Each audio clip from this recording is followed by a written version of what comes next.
It's Burying Your Brother in the Pavement by Jack Thorne, and it's here at stage 2 on the 30th of March to the 1st of April at 8 o'clock.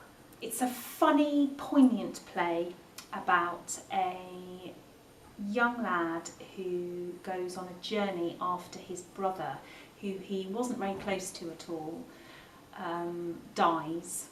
And he goes on a journey to where he died, which is on an estate. And he learns more about his brother in the 3 days that he's on this estate than he knew in the lifetime. So through the course of the play we learn things about the character who died, and in turn he learns a lot about himself as well. What are you doing? What are you doing? Oh, hi Courtney. What are you doing? I was sleeping, I think. It's 3 a.m. I reckon it's a more normal time to be sleeping at 3 a.m. than shouting. You just ran off. Mum and Dad have been bringing around the hospital wards for the last 3 hours. They thought you'd done something stupid. Well, I haven't. Yes, you have.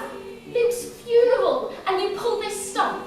What? Worried you weren't getting enough attention? It's not about that. Don't try and pretend you cared about him. You hated each other. I know.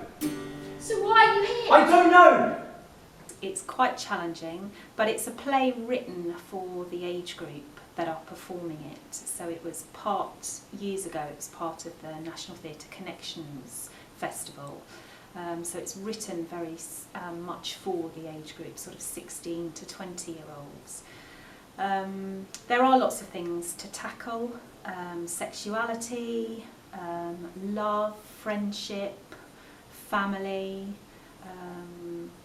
the truth, what you should tell people, what you hold back, why, the consequences of that. There's lots going on. This is quite exciting for me because I've never directed a show before that has music in it. So it's a play, but it has songs in it, and the lyrics are given to us, but the music isn't. So I've cast some brilliantly talented people from our youth company who not only can act but can play instruments. And I'm not particularly musical myself, so they've taken on board the whole musicality of it. So I've almost handed that over to them.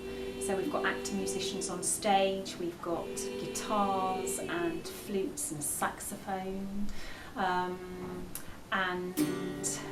and they've gone away and written the music, so they have a real ownership over it at the moment, which I think they really appreciate. So they're very excited for that too. I went and took a spare seat beside Martin. You see, Luke was probably the nicest guy anyone knew. I mean, everyone thought he was nice, and everyone would say it. Nice Luke! Not that he was that nice, just everyone thought he was.